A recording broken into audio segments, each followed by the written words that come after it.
Hello दोस्तों, welcome to the education channel में आपका स्वागत है। मैं कार्तिक आपको एजुकेशन चैनल में आपका स्वागत करता हूं। हमारा न्यू ईयर्स में आप सभी को हार्दिक हार्दिक शुभकामनाएं।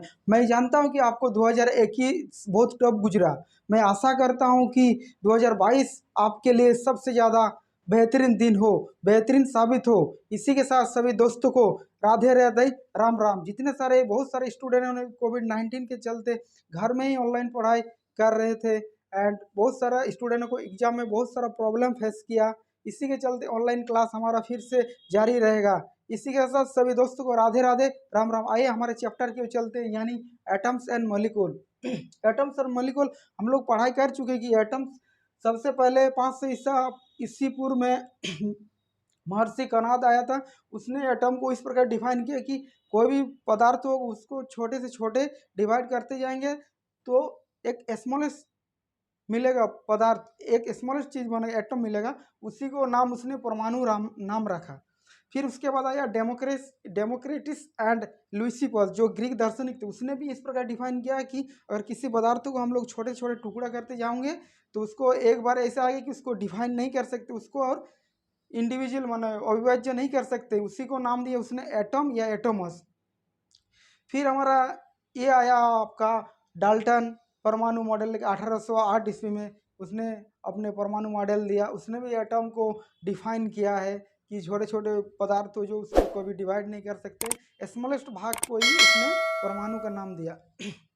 उसके बाद आया हमारा, उसने दो नियम बताए। इससे पहले जो हमारा वो सोच रहे थे कि कुछ ना कुछ रिएक्शन हो रहा तो कुछ ना केमिकल रिएक्शन हो रहा तो कुछ ना कुछ तो अभिक्रिया होगा। तो उस प्रकार के एक साइंटिस्ट आया एंटोनी लवेजान ने उसने एक नियम दिया, वो द्रव्यमान संरक्षण का नियम दिया। द्रव्यमान संरक्षण का नियम ये बताते हैं कि किसी भी रासायनिक अभिक्रिया में द्रव्यमान का न तो सृजन किया जा सकता है ना ही उसका विनाश किया जाता है। मतलब इफ कोई भी केमिकल रिएक्शन होगा, जितना आपका द्रव्यमान रहेगा वही द्रव्यमान आपका जो प्रोडक्ट बनेगा उसी में रहेगा। फिर आया जोसेफ प्राउस्ट, उसने भी एक स्थिर अनुपात का नियम दिया। उसने क्या बताया, किसी भी यौगिक के तत्व किसी भी यौगिक के तत्व जो होगा वो एक निश्चित अनुपात में होगा। मतलब जैसे हाइड्रोजन, जैसे आपका पानी वो H2O, वो निश्चित अनुपात में रहेगा। कि उसको स्टीम में जाए या आइस में बने, वो एक निश्चित अनुपात में रहेगा। लेकिन हमारा फिर 1808 ईस्वी में डाल्टन आया। तो ऐसे कौन से साइंटिस्ट थे जिसने सबसे पहले अपना प्रूव करके दिखाया कि हाँ, एटम एक ऐसे चीज़ होती है कि सबसे छोटी सी चीज़ हो, छोटी वस्तु होती है जिसको डिवाइड नहीं कर सकते। तो ऐसा कौन सा साइंटिस्ट है जिसने अपने मतलब प्रमाण करके प्रूव दैट किया कि हाँ, एटम सबसे छोटी चीज़, वो जॉन डाल्टन का नाम आता है। उसने ही सबसे पहले एलिमेंट्स का नामकरण किया। मतलब जैसे कि बहुत सारा एलिमेंट्स होगा, उसको किस प्रकार नामकरण किया जाए। बहुत सारे एलिमेंट्स का नामकरण उस जगह से किया जाता है जिस जगह से उससे पाया जाता है। इस प्रकार एलिमेंट जैसे हाइड्रोजन हुआ, हाइड्रोजन का उसने हाइड्रोजन को H दिया। जैसे क्लोरीन हुआ Cl, जैसे ऑक्सीजन हुआ O से उसको सिंबल बनाया। इस मतलब ये आपका संकेत है। एलिमेंट्स, ELEMENTS, एलिमेंट्स यानी तत्व। ये इस प्रकार किया कि एलिमेंट्स को उसने इस पर हाइड्रोजन को संकेत H से किया, क्लोरीन से Cl से किया, ऑक्सीजन को O से किया।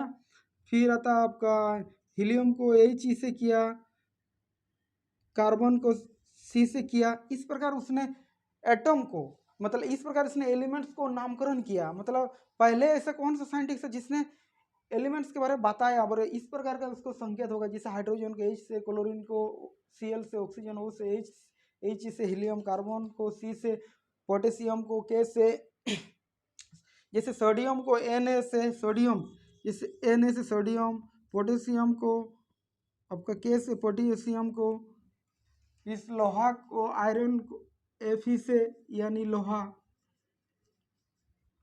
इसको आयरन बोलते हैं। इस प्रकार उसने नामकरण किया। तो बहुत सारे ऐसे एलिमेंट्स था जिसने किस प्रकार के बहुत सारे जगह से लिया गया, उसके जगह का नाम से किया गया। बहुत सारे एलिमेंट्स को जैसे लैटिन लैंग्वेज से लिया गया, ग्रीक लैंग्वेज से लिया गया। इस प्रकार का बहुत सारे लैंग्वेज हिसाब से लिया। जैसे Fe लोहा, लेकिन आयरन इसको बोलते हैं, आयरन बोलते हैं। लेकिन आयरन आई से होना चाहिए, लेकिन Fe से क्यों हुआ? इसका जो लैटिन नाम है फेरम है। इसका लैटिन नाम फेरम है, इसलिए एफ से लिया गया, इसलिए लैटिन लैंग्वेज। फिर आपका सोडियम, ये जो आपका सोडियम है, सोडियम एसओ होना चाहिए, लेकिन एन से क्यों ले, इसका आपका लैटिन नेट्रियम, नेट्रियम। बहुत सारा एलिमेंट्स है जिसको जिस सोडियम को आप किससे लिए, सोडियम एसओ होना चाहिए, लेकिन एन हुआ, इसका नेट्रियम से लिया गया। जैसे पोटेशियम, लेकिन इसको पी से लेना चाहिए था, इसको के से क्यों लिया, इसका केलियम आपका नाम है अंग्रेजी अक्षर, इसे केलियम से लिया गया। इस प्रकार बहुत सारा आपका मेटल है, बहुत सारे एलिमेंट्स है जिसको अलग अलग नामों से लिया गया। तो ऐसा कौन सा साइंटिस्ट है जिसने सबसे पहले एटम के बारे में एलिमेंट्स के बारे में बताया और संकेत दिया कि इस प्रकार उसको हम डिनोट किया जाता है, इस प्रकार सिंबल से, जैसे हाइड्रोजन के सीएल से, इस प्रकार से उस सिंबल बनाया। बहुत सारे एलिमेंट्स को अलग अलग, जैसे आपका इस प्रकार का बनाया, इस प्रकार का आपको बनाया, इस प्रकार के बहुत सारा आपका अलग अलग संकेत से बनाया है डाल्टन ने, तो सिंबल दिया। तो इससे सबसे पहले कौन सा साइंटिस्ट है जिसने एटम के बारे में बताया, एलिमेंट्स के बारे में बताया, इसका नामकरण किया और इसका अलग अलग जगह से नाम दिया गया। इस प्रकार का एलिमेंट को कौन दिया, नामकरण कौन किया, डाल्टन, जॉन डाल्टन ने 1808 में उसने एक परमाणु सिद्धांत दिया। परमाणु सिद्धांत के बारे में हम लोग पार्ट 1 में पढ़ चुके हैं, ठीक। एंड दूसरी बात क्या है कि डाल्टन एक ऐसा साइंटिस्ट है जिसने एलिमेंट्स के बारे में बताया, इस प्रकार का नामकरण किया। आइए जानते हैं आईयूपीएसी क्या होता है। आईयूपीएसी, आईयूपीएसी एक इंटरनेशनल संस्था है। इंटरनेशनल संस्था है मतलब आईयूपीएसी एक इंटरनेशनल संस्था है। किस प्रकार का इंटरनेशनल संस्था है कि इस जगह पे कोई भी एलिमेंट्स अगर मतलब प्रोडक्ट और कोई भी जैसे नया एलिमेंट्स आया, उसका नामकरण, उसका प्रतीक, उसका सिंबल कैसे होगा एंड उसका मात्रक क्या होगा, ये इंटरनेशनल संस्था है। तो इसका पूरा नाम इंटरनेशनल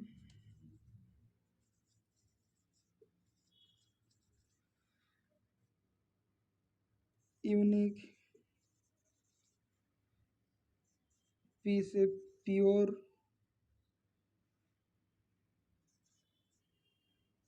अप्लाइड एंड केमिस्ट्री। इसका पूरा नाम क्या है, पूरा नाम आप देख लीजिएगा। आई से इंटरनेशनल, यू से यूनिक, पी से प्योर एंड एस से अप्लाई एंड केमिस्ट्री। एक इस प्रकार का इंटरनेशनल संस्था है जहाँ पे एलिमेंट्स को नामकरण किया जाता है और उसका मात्रक ऐसा मात्रक क्या होगा उसके बारे में बताया जाता है एंड उसका सिंबल बताया जाता है जिस किस प्रकार का एलिमेंट्स होगा। तो हम लोग आईयूपीएक्स के बारे में जान गए। आईयूपीएक्स क्या होता है, नई एक संस्था, इंटरनेशनल संस्था आईयूपीएक्स, जहाँ पे कोई भी एलिमेंट्स हो उसका नामकरण किया जाएगा, उसका ऐसा मात्रक, उसका प्रतीक क्या होगा, इस प्रकार का आपको देखने को मिलेगा। तो उससे पहले हम लोग को जानना होगा जो अणु क्या होता है, परमाणु क्या होता है, अणु क्या है, फिर जानेंगे कंपाउंड क्या है, एलिमेंट्स क्या होता है। ये एलिमेंट्स है, एलिमेंट्स, ये आपका अणु है, ये आपका यौगिक है, यौगिक के अणु, ये आपका तत्व के अणु, तत्व के अणु, यौगिक के अणु, यानी ये इसको कंपाउंड बोलते, COMPOUND, आपका मॉलिक्यूल, एलिमेंट्स यानी तत्व, एलिमेंट्स, तत्व, यौगिक, ये सब क्या है, तत्व क्या है, अणु क्या है, यौगिक क्या है। मान लीजिए कोई ये हाइड्रोजन दिया, यहाँ पे H2O हम बताया आपको, CO2 बताया, H2 बताया, ठीक है, O2 बताया। इसमें कौन सा एलिमेंट्स है, कौन सा यौगिक है, कौन सा अणु है और कौन सा कंपाउंड है, यानी कौन सा यौगिक, कौन सा इसमें यौगिक है, कौन सा मॉलिक्यूल है यानी अणु है, कौन सा एलिमेंट्स है। एलिमेंट्स उसको बोलते हैं जो पीरियोडिक टेबल में जितना सारे एलिमेंट को रखा गया जो किसी प्रकार से नहीं बना हुआ है, यानी एक ही तरह के एटम से बना हुआ, उसको हम क्या कहेंगे, एलिमेंट्स कहेंगे। यानी एक ही प्रकार का एटम से बना हुआ, यानी हाइड्रोजन, हाइड्रोजन के साथ कोई और आपका कोई भी एलिमेंट्स नहीं है इसके साथ, इसलिए इसको हम एलिमेंट्स कहेंगे। अणु किसको कहेंगे, अणु कम से कम एटम एटम मिला के, एटम प्लस एटम मिला के एक मॉलिक्यूल्स का निर्माण करता है, यानी एक एटम एटम मिला के एक मॉलिक्यूल्स का निर्माण करता है। क्या H2 एक एटम, H2 एक मॉलिक्यूल है यानी अणु है? क्या CO2 एक अणु है? क्या H2 एक अणु है? क्या हम बता सकते हैं क्या O2 एक अणु है? कैसे बताएंगे कि ये अणु है कि जो, यानी एटम एटम मिलके, माने दो एटम मिलके वो एक क्या बनाता है, एक मॉलिक्यूल बनता। हाँ, जैसे ऑक्सीजन का यहाँ दो एटम है, ऑक्सीजन का दो एटम है, यह हम बोल सकते हैं अणु है। मतलब एटम एटम मिलके क्या H2 दो हाइड्रोजन है, इसके साथ क्या मॉलिक्यूल इसको बना सकते हैं, ये क्या अणु बनेगा? हाँ जरूर बनेगा। हाइड्रोजन का दो एलिमेंट्स है। क्या CO2 एक एलिमेंट्स है? हाँ CO2 एक एलिमेंट्स है। क्यों है? क्योंकि कार्बन का एक एटम है, ऑक्सीजन का दो, मतलब दो या दो से अधिक भी हो सकता है, यानी उसको हम अणु बोल सकते हैं। CO2, H2 वाटर जो है क्या ये अणु है? हाँ H2 एक अणु। क्या हाइड्रोजन एक अणु है? नहीं, हाइड्रोजन एक अणु नहीं, हाइड्रोजन एक एलिमेंट्स है। जैसे कार्बन एक क्या है, कार्बन एक एलिमेंट्स है, कार्बन एक अणु नहीं है ना एक यौगिक है, कुछ नहीं है, क्या है, एक एलिमेंट्स है। जैसे हाइड्रोजन कार्बन ऑक्सीजन हुआ, वो क्या है, वो एक एलिमेंट्स है।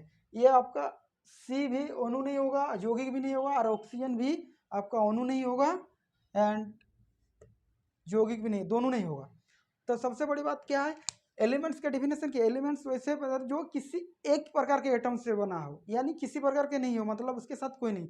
और अणु क्या है, कम से कम दो एटम से, मतलब एटम एटम मिलके एक अणु का निर्माण करता है। कंपाउंड क्या है, कंपाउंड भी एक प्रकार का, एक कि दो एलिमेंट्स के मतलब दो एलिमेंट्स मिलके एक कंपाउंड बनाता है। तो क्या हम बोल सकते हैं यहाँ भी तो दो एलिमेंट्स है, क्या ऑक्सीजन एक यौगिक है? क्या H2 एक यौगिक है? हाँ, एक O2 एक यौगिक है। क्या H2 एक यौगिक है? क्या सिर्फ हाइड्रोजन एक यौगिक है? क्या H2O एक यौगिक है? क्या हम बता सकते हैं? नहीं, क्योंकि ऑक्सीजन O2 एक यौगिक नहीं है।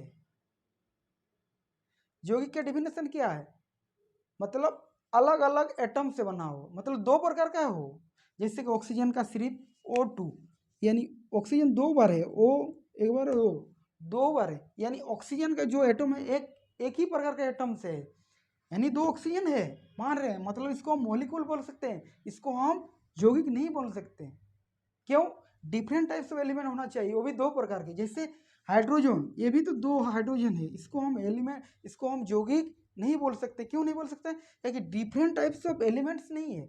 डिफरेंट टाइप्स ऑफ जब एलिमेंट होगा तो ही हम यौगिक बोल सकते हैं। क्या CO2 एक यौगिक है? हाँ यस, CO2 एक यौगिक है। क्यों CO2 एक यौगिक है? क्योंकि इसके साथ एक कार्बन है, एक ऑक्सीजन है, मतलब अलग डिफरेंट टाइप्स ऑफ एलिमेंट्स है, यानी अलग अलग है, अलग अलग अलग अलग एलिमेंट्स है। जैसे कार्बन हुआ CO2। क्या हाइड्रोजन H2, क्या वाटर, जैसे पानी का फॉर्मूला क्या है, पानी जो H2O, क्या एक कंपाउंड है? हाँ ये एक कंपाउंड है। क्या CO2 एक कंपाउंड है? हाँ एक CO2 एक कंपाउंड है। क्या H2 एक कंपाउंड है? H2 एक कंपाउंड नहीं है, एक मॉलिक्यूल है। क्या O2 एक कंपाउंड है? नहीं, O2 एक कंपाउंड नहीं है, एक मॉलिक्यूल है। क्या हाइड्रोजन जो सिर्फ एक गैस है, हाइड्रोजन, क्या ये एक मॉलिक्यूल है? क्या एक कंपाउंड है? क्या एलिमेंट्स है? ना सर, ये एलिमेंट्स है। कंपाउंड मीन्स आपका हो गया यौगिक, मॉलिक्यूल्स मीन्स हुआ अणु, एंड एलिमेंट्स मीन्स हुआ तत्व। तो सिर्फ एक ही प्रकार के एटम से बना हुआ उसको हम बोलेंगे तत्व। दो या दो से अधिक प्रकार का एटम से बना हुआ को हम बोलेंगे molecule. And different types of elements मिलके, डिफरेंट टाइप्स अलग अलग एलिमेंट्स मिलके हम बोल सकते हैं कि हाँ ये यौगिक है। तो हम लोग जान चुके जी एलिमेंट्स क्या है, कंपाउंड क्या है एंड मॉलिक्यूल क्या है, इतना हम लोग जान लें। तो सबसे पहले जो हमारा साइंटिस्ट थे जॉन डाल्टन, उसने इस प्रकार के डिफाइन किया कि आज हम लोग जानते हैं कि एक एटम के अंदर क्या पाया जाता है। एक एटम के अंदर पाया जाता है एक प्रोटॉन, एक इलेक्ट्रॉन और एक न्यूट्रॉन। उसका बीच में जो एक केंद्र होगा उसका नाम दिया नाभिक। लेकिन डाल्टन फेल हो चुका था, मतलब उसने सिर्फ क्या डिफाइन किया कि एटम जो भी होगा, कोई भी एलिमेंट्स होगा, किसी भी द्रव्यमान या किसी भी पदार्थ होगा, बोल रहे उसका स्मॉलेस्ट भाग, मतलब सबसे छोटी क्या होगा, वही उसको एटम नाम दिया। कौन दिया? डाल्टन। उसने क्या बोले कि दुनिया में कोई भी पदार्थ ले लीजिए, इसको छोटे से छोटे करते जाओगे तो एक बार ऐसे समय आएगा इसको छोटा नहीं कर सकते, और उसका नामकरण किया एटम के बारे, यानी परमाणु नाम दिया।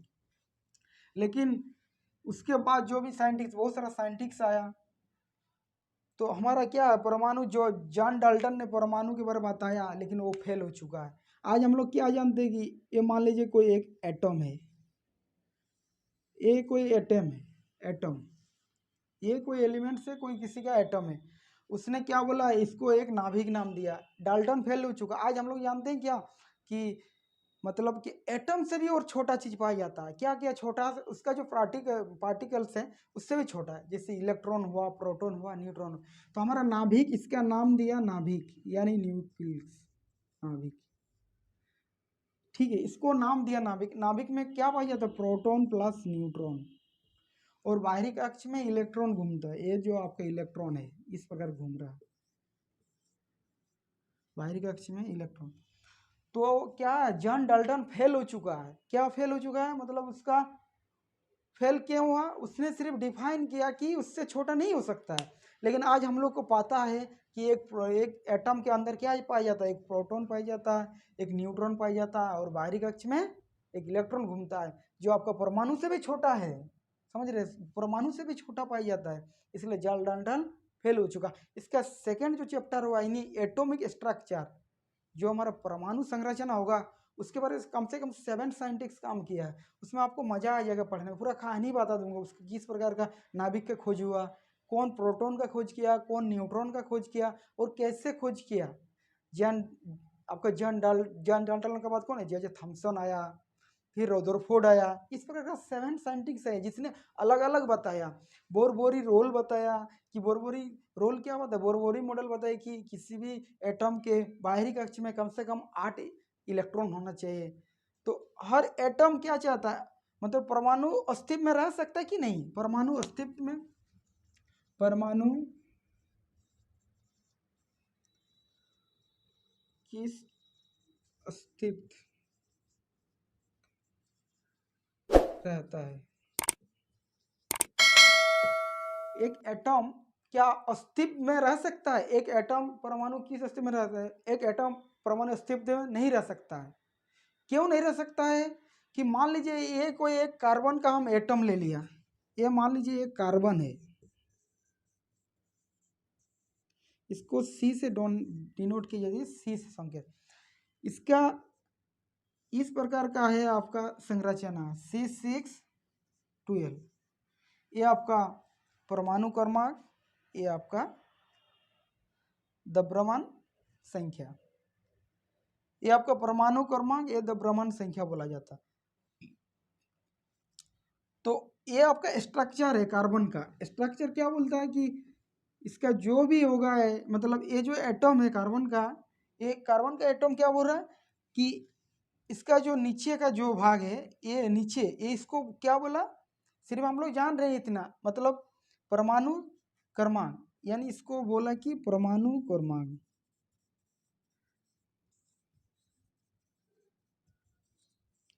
और इसको बोला द्रव्यमान संख्या।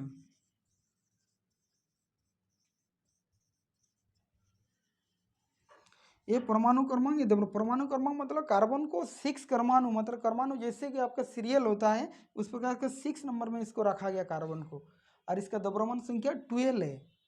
हम लोग नहीं जानते कि द्रव्यमान संख्या क्या होता है।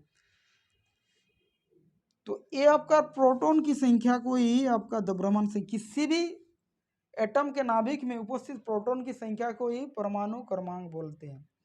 और किसी भी एटम के परमाणु में उपस्थित प्रोटॉन प्लस न्यूट्रॉन की संख्या को ही द्रव्यमान संख्या कहते हैं। तो ये जो कार्बन है, ये कार्बन है 6 इसका परमाणु क्रमांक, 6 परमाणु क्रमांक है, और 12 इसका द्रव्यमान संख्या है। तो कार्बन इसका जो इलेक्ट्रॉनिक विन्यास होगा यानी 6, ये जो आपका 6 है, यानी मान लीजिए ये कार्बन का एटम है, तो इसका इलेक्ट्रॉनिक विन्यास क्या होगा? इलेक्ट्रॉनिक विन्यास क्या हुआ? 6 है यानी 2,4। बोरबोरी रोल बताता है कि बोरबोरी मॉडल क्या बताता है कि हर एक एटम इसका बाहरी कक्ष में कम से कम 8 इलेक्ट्रॉन होना चाहिए।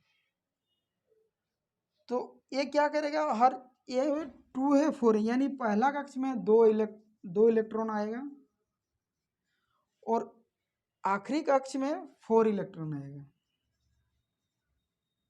मतलब इस प्रकार का 4 है। तो हर एटम चाहता है, हर एलिमेंट चाहता है कि उसका बाहरी कक्ष में हो सकता है वो किसी को 4 इलेक्ट्रॉन किसी को डोनेट करे, हो सकता है किसी को शेयर करे इलेक्ट्रॉन, हो सकता है किसी से उधारी ले, मतलब किसी को शेयर करके वो अपना अस्तित्व पूरा करे। तो इसलिए परमाणु किस अस्तित्व में नहीं रह सकता, वो इलेक्ट्रॉन का साझेदारी करके मतलब अस्तित्व में रह सकता है। इसलिए इसका कितना इलेक्ट्रॉन है कार्बन का? तो कार्बन का देखिए 2 पहले 2 आया, फिर उसमें 4 आया, तो हो सकता है कि एक किसी से 4 इलेक्ट्रॉन ले लेगा, ठीक है। हो सकता है किसी को डोनेट करेगा यानी किसी को शेयर करेगा। अगर ये किसी से 4 इलेक्ट्रॉन ले रहा है, किसी से अगर ले लिया इलेक्ट्रॉन, तो इसका बाहरी कक्ष में 8 इलेक्ट्रॉन आए तो ही अस्तित्व में रहेगा। तो किसी से अगर इलेक्ट्रॉन लेके साझेदारी करके अस्तित्व में रह सकता, नहीं तो ना आपका अस्तित्व में नहीं रह सकता। क्यों नहीं रह सकता? हर एलिमेंट चाहता है कि उसका बाहरी कक्ष में 8 इलेक्ट्रॉन हो, यानी 8 इलेक्ट्रॉन रहेगा तो चक्कर लगाएगा और वो अस्तित्व में रहेगा। जैसे एक आर्गन है Ar, इसका आपका 18 होता है परमाणु क्रमांक। तो इसमें क्या आएगा? इलेक्ट्रॉनिक विन्यास क्या होगा? 2,8,8। तो ये जो आपका इलेक्ट्रॉन 8 है, ये आपका बाहरी कक्ष में पहले से है, ये किसी से रिएक्शन नहीं करेगा। क्यों नहीं करेगा? इसका जो बाहरी कक्ष है, जो इलेक्ट्रॉन का कक्ष है, कक्ष 1 कक्ष 2 कक्ष 3 जो होगा, ये 8 इलेक्ट्रॉन पहले से इसके साथ मौजूद है। इसलिए किसी एलिमेंट के साथ ये रिएक्शन नहीं करता, आर्गन किसी से नहीं करते। क्यों? क्योंकि इसका पहले से अष्टक पूरा हुआ है, यानी किसी साझेदारी नहीं करेगा। समझ रहे हैं बात? दूसरी बात देख लो, इलेक्ट्रॉन आप फिर से हम समझा रहे ये मान लो कि ये कोई क्लोरीन, ये Cl से क्लोरीन, इसको 17, इसका 23 बोला जाए। ये आपका परमाणु क्रमांक है, ठीक है, और ये द्रव्यमान संख्या है। तो इसका इलेक्ट्रॉनिक विन्यास क्या होगा? इलेक्ट्रॉनिक विन्यास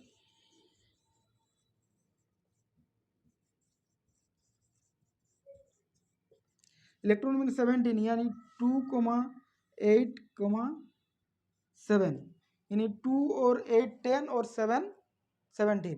तो ये क्या करेगा? ये जो इस प्रकार का एटम है, मान लीजिए कि इस प्रकार का जो क्लोरीन का एटम बना हुआ है, जैसे इस प्रकार का एटम बना हुआ है, ठीक है।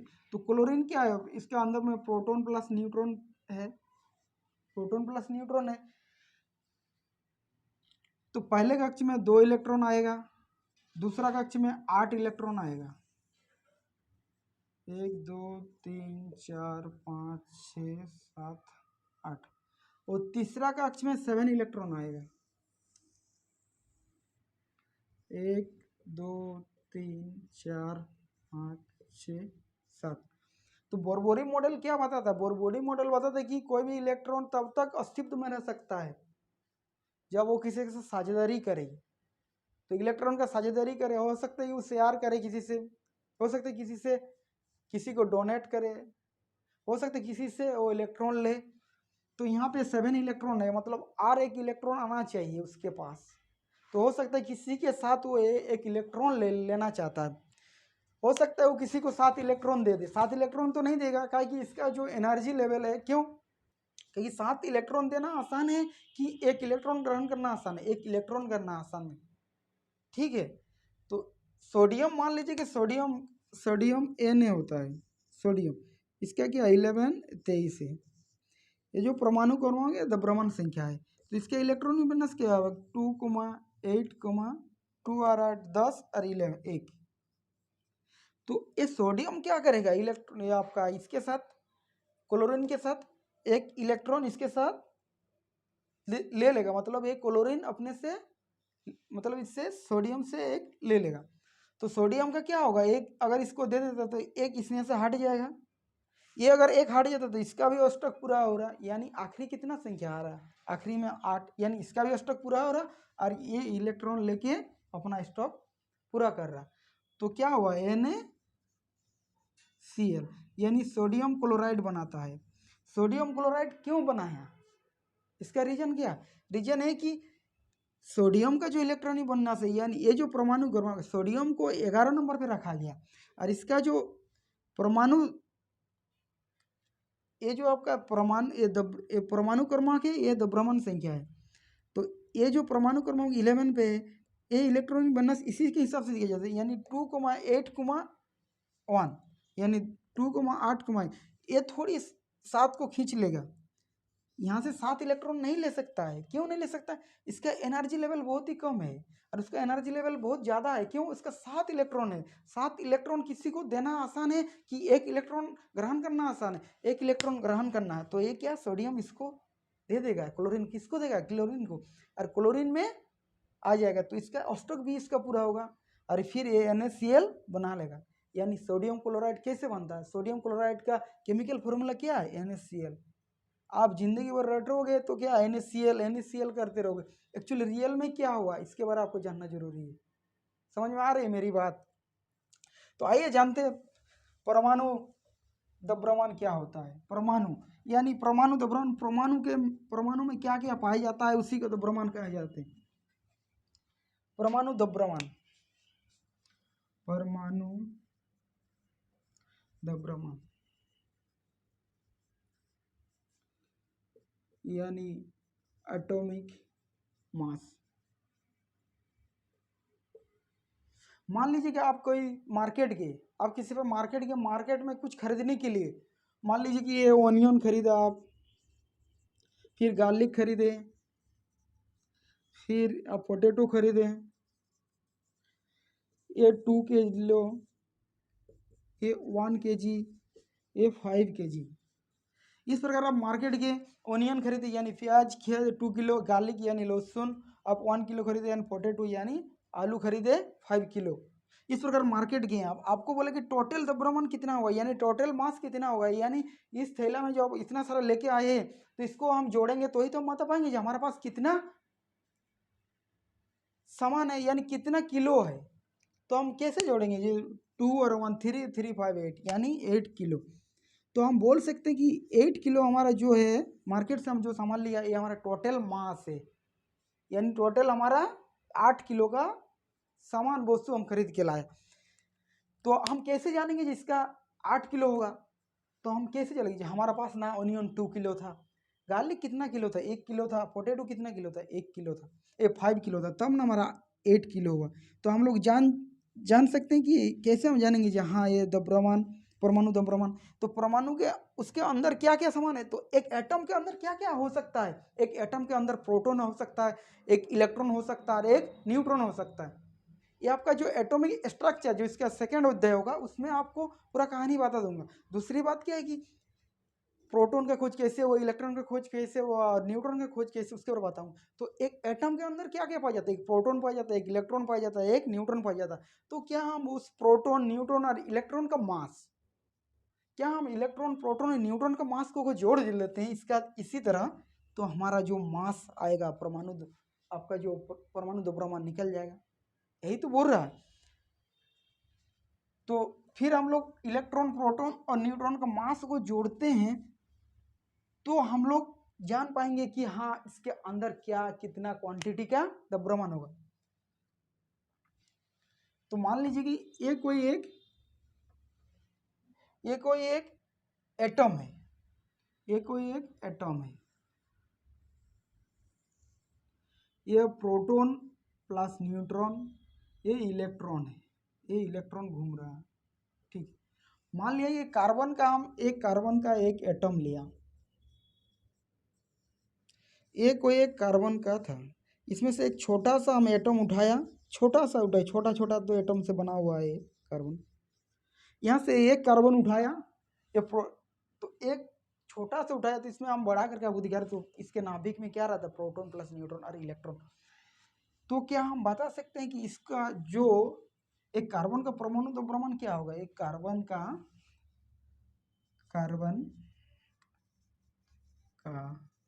परमाणु द्रव्यमान,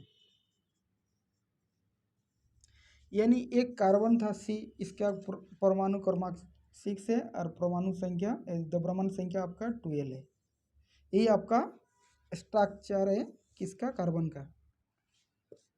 तो क्या हम बोल सकते हैं कि जो कार्बन का परमाणु द्रव्यमान कैसे निकाले, यानी कार्बन का प्रोटॉन का मतलब प्रोटॉन का मास प्लस न्यूट्रॉन का मास प्लस इलेक्ट्रॉन का मास, यानी मास ऑफ प्रोटॉन प्लस,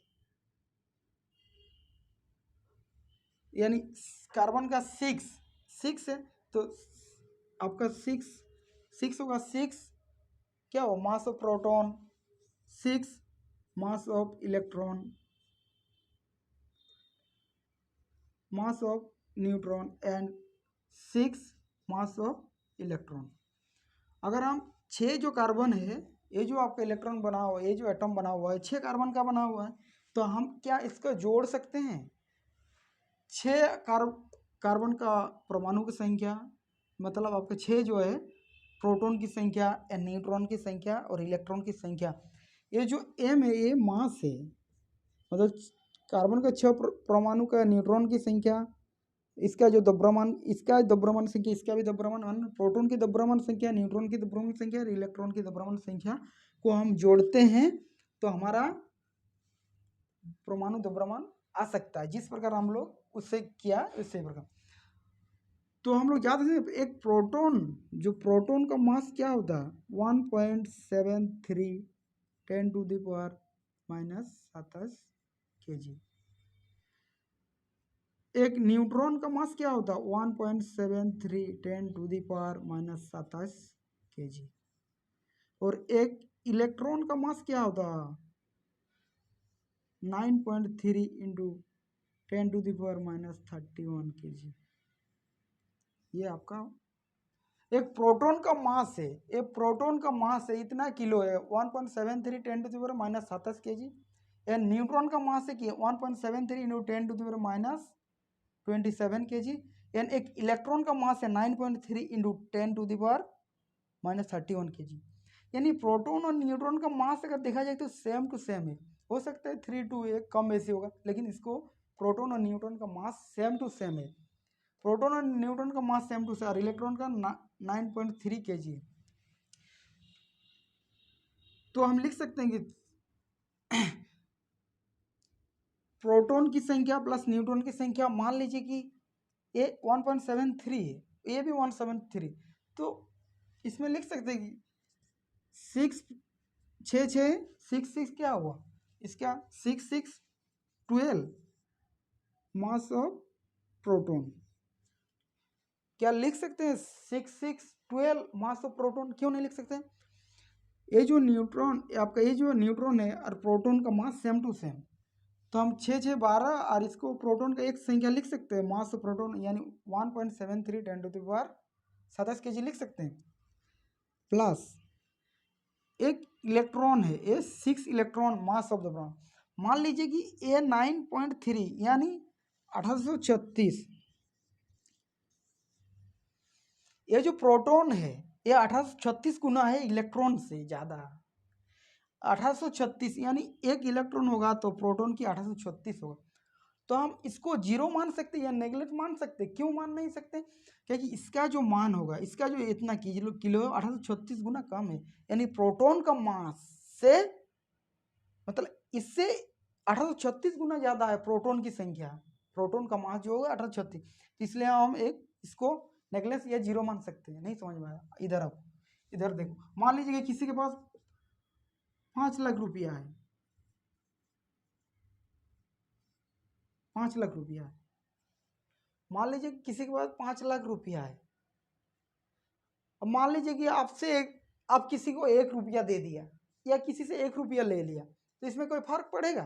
कुछ फर्क पड़ेगा? नहीं पड़ेगा। 1 रुपया में क्या फर्क पड़ेगा? किसी के पास 5 लाख रुपया है, आप उसको 1 रुपया दे दिया, कुछ फर्क नहीं पड़ेगा। हो सकता है 10 रुपये दे, कुछ फर्क पड़ेगा? नहीं पड़ेगा। तो सेम 1836 गुना ज़्यादा है। क्या हम इसको नेगलेक्ट जीरो मान सकते हैं? तो हम जीरो मान लिए, तो इसलिए हम इसको जीरो मानते हैं। 1836 गुना है तो हमारा कितना हुआ? 12 into mass of proton 1.73 10⁻27 kg। तो क्या हम कार्बन का परमाणु द्रव्यमान निकाल सकते हैं? हाँ, कार्बन का परमाणु द्रव्यमान कितना लिख लिया? 12 इंटू 1.73 10⁻27 kg। क्या हर क्वेश्चन के में हम परमाणु द्रव्यमान ऐसे लिखे ये 27 इंटू 1.73 10⁻27 kg? नहीं, ऐसे नहीं लिख, मतलब ये बहुत लंबा चौड़ा हो रहा है, इसलिए इसको इस संख्या को क्या बोलते हैं? इस संख्या को 12 AMU बोलते हैं, यानी एटॉमिक मास यूनिट।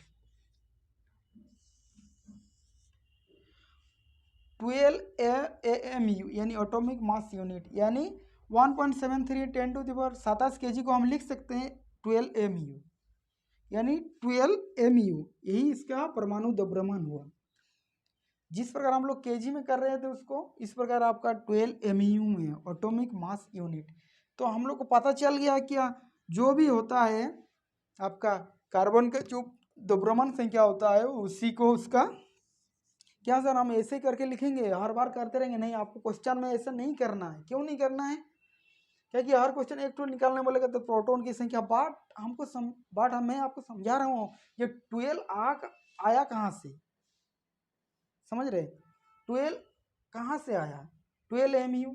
तो ये देखिए कार्बन का जो स्ट्रक्चर है, ये जो इसका परमाणु, ये जो आपका द्रव्यमान संख्या है, द्रव्यमान संख्या, ये आपका द्रव्यमान संख्या ही आपका परमाणु द्रव्यमान कहलाती है। समझ में आ रही है मेरी बात? तो जैसे ऑक्सीजन का आप मान लीजिए कि ये ऑक्सीजन है। अब ये ऑक्सीजन का कैसे करेंगे? जैसे कोई ऑक्सीजन है, तो ऑक्सीजन का 8 × 16, तो हम डायरेक्ट लिख सकते हैं 16 AMU। यही आपका ये आपका क्या हुआ? परमाणु क्रमांक,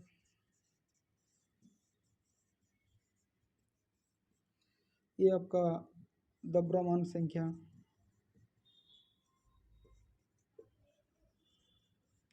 तो परमाणु संख्या किसी भी नाभिक में उपस्थित एटम किसी भी तत्व के नाभिक में उपस्थित प्रोटॉन की संख्या को ही परमाणु क्रमांक कहता है। और किसी भी तत्व के नाभिक में उपस्थित एटम जो होगा उसका जो प्रोटॉन प्लस न्यूट्रॉन की संख्या को ही द्रव्यमान संख्या कहते हैं। तो प्रोटॉन प्लस न्यूट्रॉन, ये जो प्रोटॉन प्लस न्यूट्रॉन है 16, तो वही तो 16 MU है। तो यार यही आपका प्रोटॉन की संख्या है, ये वाला C8 आपका प्रोटॉन की संख्या। सर ऐसा क्यों हो रहा है प्रोटॉन प्लस न्यूट्रॉन? तो अब जान गए कि किसी ऑक्सीजन का कैसे निकालेंगे 16 mu। तो आपको रटना नहीं है कि उस समय आप उस प्रकार के प्रोटॉन की एक संख्या मान लीजिए, न्यूट्रॉन का 1.7 मांगा है, ये सब आप नहीं लिख सकते उस समय। तो इसलिए आपको शॉर्टकट करने के लिए कैसे होगा, आपको तुरंत कर सकते हैं ऑक्सीजन को वाट 16 mu। तो आप परमाणु द्रव्यमान निकाल सकते हैं किसी भी आपका एलिमेंट्स का। जैसे हीलियम हुआ He2O4 है, तो यही आपको 4mu आपका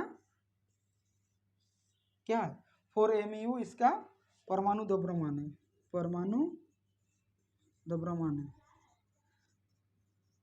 सर हमको कैसे पता चलेगा जो 4u, आपको पढ़ना पड़ेगा, जितना सारा आपका एलिमेंट्स है उसको पढ़ना पड़ेगा, उसका क्रमांक को याद करना पड़ेगा, उसका परमाणु जो आपका द्रव्यमान संख्या उसको याद करना पड़ेगा किस प्रकार आया। हम सिर्फ आपको बता दिए जी इस प्रकार का आता है, बट आपको तो पढ़ना तो पड़ेगा ही, नहीं तो थोड़ी याद होगा। हाइड्रोजन हुआ, हीलियम हुआ, लिथियम हुआ, सोडियम हुआ, पोटेशियम, ऑक्सीजन हुआ, इस प्रकार बहुत सारा एलिमेंट्स है। तो आपको उस एलिमेंट्स को पढ़ना पड़ेगा तो ये बता सकते हैं जहाँ इसका परमाणु द्रव्यमान क्या होगा। ठीक है, फिर आते हैं हम लोग थोड़ा और जानकारी ले लेते हैं एटम के बारे, परमाणु त्रिज्या के बारे। एटॉमिक रेडियस, एटॉमिक रेडियस आपको परमाणु त्रिज्या, परमाणु त्रिज्या,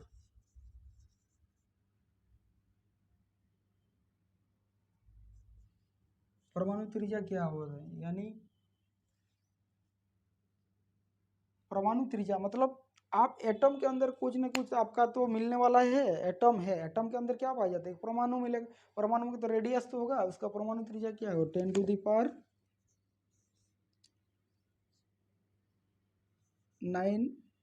नैनो, यानी 1 नैनोमीटर बराबर 10⁹ 10⁻⁹ मीटर, यानी परमाणु त्रिज्या किससे मापा जाता है, नैनोमीटर से, यानी 1 नैनोमीटर बराबर 10⁻⁹ मीटर, यानी 1 यानी 10⁹ नैनोमीटर बराबर 1 मीटर होता है, ये आपका परमाणु त्रिज्या है। तो हम लोग बता सकते कि परमाणु जो है किससे मापा जाता है, परमाणु त्रिज्या नैनोमीटर से मापा जाता है।